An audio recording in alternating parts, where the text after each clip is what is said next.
안녕하세요. 반갑습니다. 한남대학교에서 성서와 인성을 강의하고 있는 허윤기 교수입니다. 오늘은 이 한국 기독교 문화와 역사 그리고 문화에 대한 얘기를 좀 다뤄보려고 합니다. 세부적인 타이틀을 붙여봤는데 섬김의 인성을 실천한 분들의 이야기로 한번 다뤄보려고 합니다.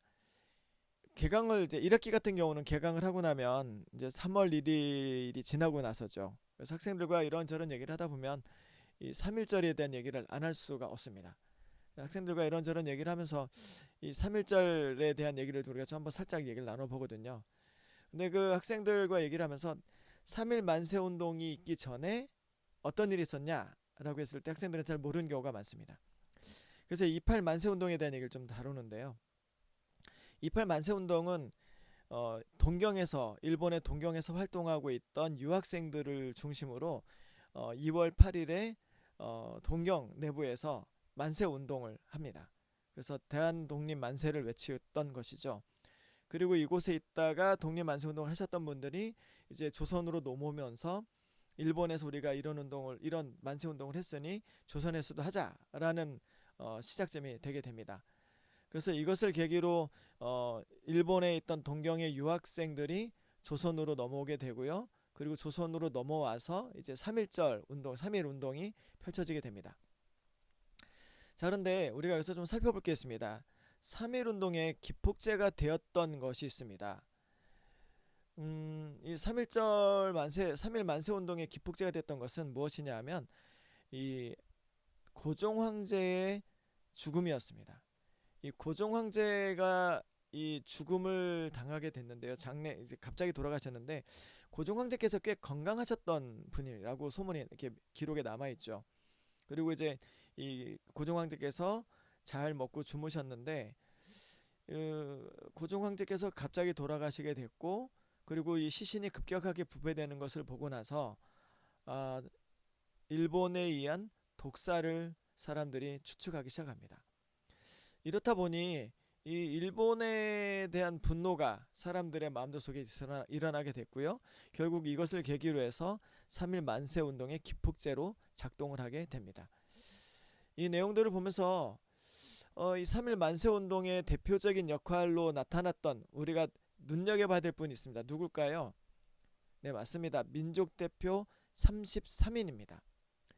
이 민족 대표 33인은 누가 선발했을까요? 좀 궁금하지 않으십니까? 민족대표 33인 누가 이분들을 민족대표로 선정했을까요?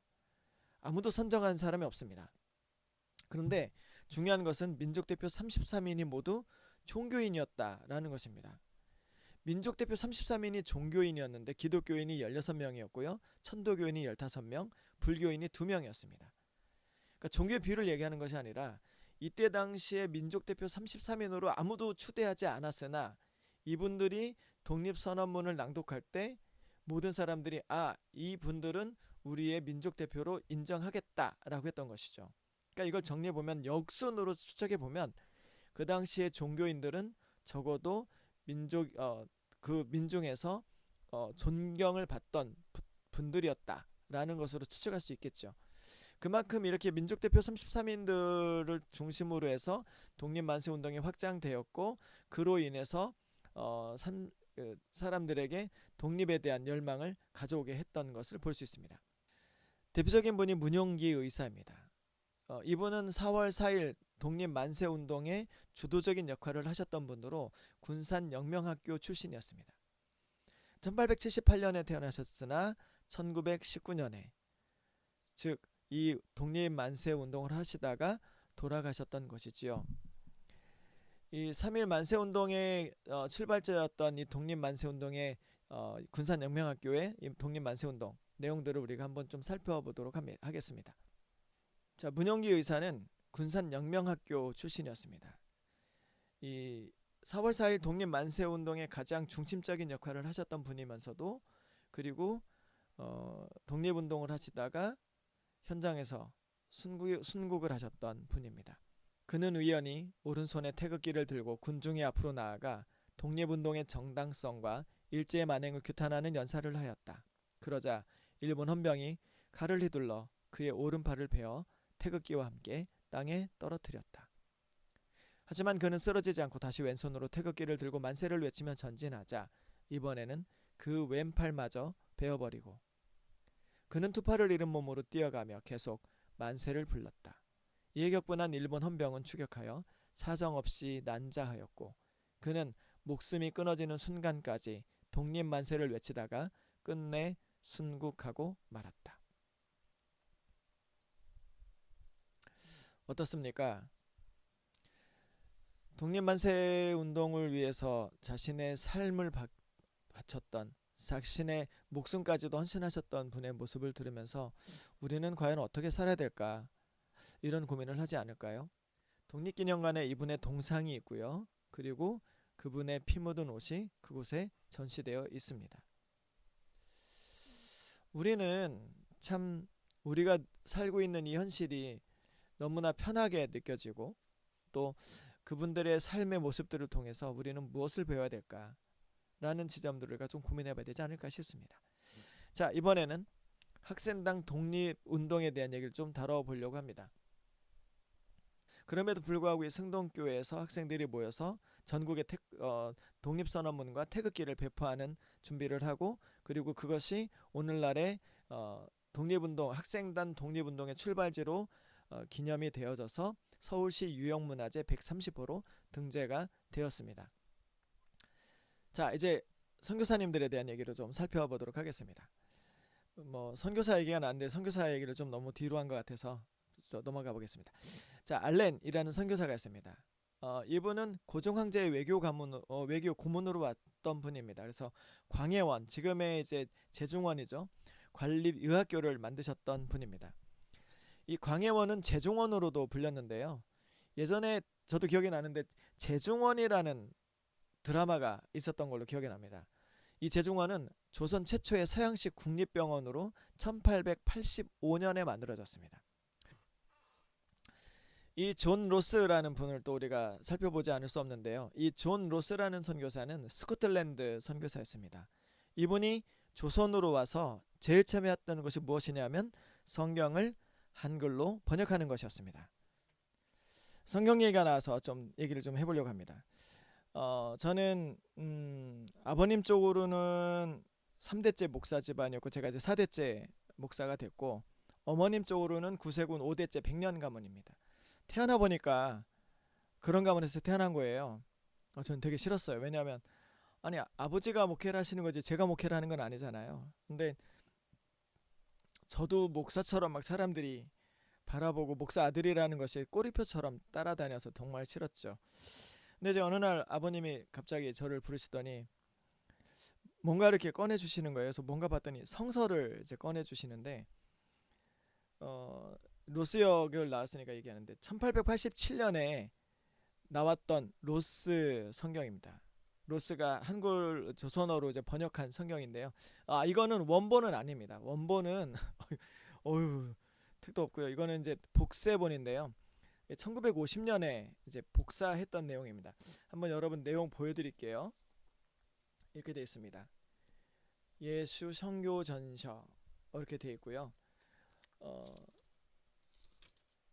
이 성경은 원본이 아니고요. 내용이 이렇게 되어 있습니다. 여기에 보면 이제 이렇게 이 성경에 대한 내용이 있는데요. 제가 읽어드리겠습니다. 본서는 보통 로스역이라고 알려져 있는 1887년판 한국어 신약 성서의 복세다. 본서는 판매하기 위하여 출판된 것이 아니다.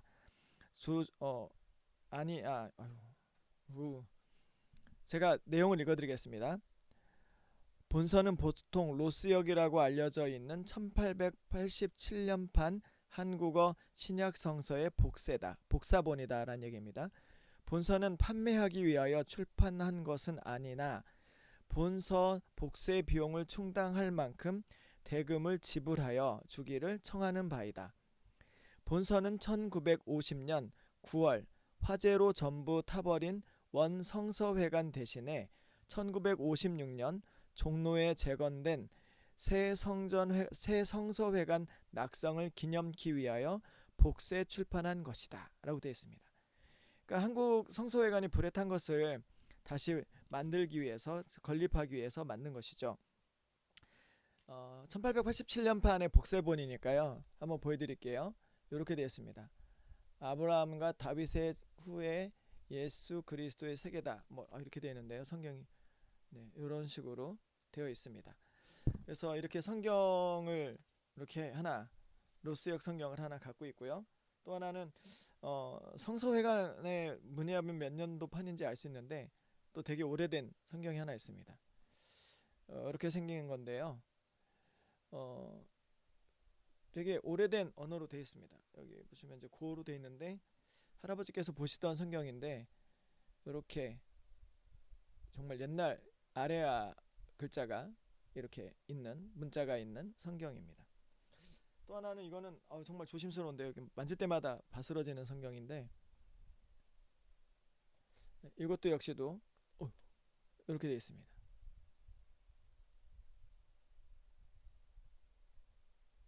이렇게 된 성경입니다. 이것도 아레아 옛날 고어로 되어 있고 이런 식으로 성경이 있습니다. 다 표지도 막 다 떨어져 있고 이제 이런 성경인데요. 아버님께서 저한테 이제 물려주시면서 네가 관리해라 라고 하셔서 제가 갖고 있는 성경입니다. 잘 안 꺼내는데 여러분들을 위해서 한번 잠깐 꺼내봤습니다. 이제 문제는 이런 상황 속에서 전쟁이 벌어지게 됩니다. 이 전쟁이 벌어지게 되는데요. 청일전쟁과 러일전쟁이 펼쳐지게 되는데 이때 당시에 조선에 벌어지고 있던 일들을 외국에 있던 신문지에서 이런 식으로 다뤘던 거죠. 조선이라는 나라를 짓밟고 일본은 대륙의 야욕을 꿈꾸고 있다. 그리고 러시아와 일본이 조선을 사이에 두고 씨름을 하고 있는 모습. 결국 이 모든 것의 고통은 고스란히 다 백성에게로 돌아가게 되죠. 자료를 찾으면서 놀랐던 건 이 절망 속에서 사람들이 도피처로 무엇을 삼았냐면 교회를 도피처로 삼았다라는 것입니다. 이때 당시에 보면 이 교회를 외국인의 소유로 생각했기 때문에 치외법권으로 사람들이 이렇게 인정을 해줬습니다. 그래서 일본도 오케이, 교회 재산 보호해줄게 라고 합니다. 그래서 이때부터 교회 입구에 성조기와 십자가를 들게 됩니다. 이렇게 함으로써 사람들이 피난을 오게 되면 교회 앞에까지 막 들어오게 되고 그리고 교회 안으로 들어가게 되면 성조기와 십자가가 있는 걸 보고 일본인들은 더 이상 들어오지 않고 이제 철수를 했던 것이죠. 물론 후반기로 가면 교회에다 사람들을 모아놓고 불태워서 죽이기도 하죠. 이렇게 선교사들은 조선인들을 보호하기 위해서 꽤 많은 노력들을 했던 걸 볼 수 있습니다. 근데 이 청일 전쟁이 시작됐을 때 1000명이었던 기독교인들이 4000명으로 늘어나게 되고요. 그리고 러일 전쟁 때는 35,000명으로 늘어났던 교인들이 기독교인이 55,000명까지 늘어나게 됩니다. 그러면 이것을 좀 정리해보면 기독교가 이 전쟁을 빌미해서 사람들이 늘어난 것처럼 보이잖아요.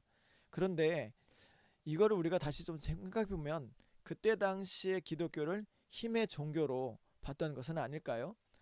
그만큼 많은 사람들이 고통을 겪고 그리고 그 어려움 속에서 선교사들에 의해서 보호를 받았던 그런 모습들을 볼 수 있겠죠.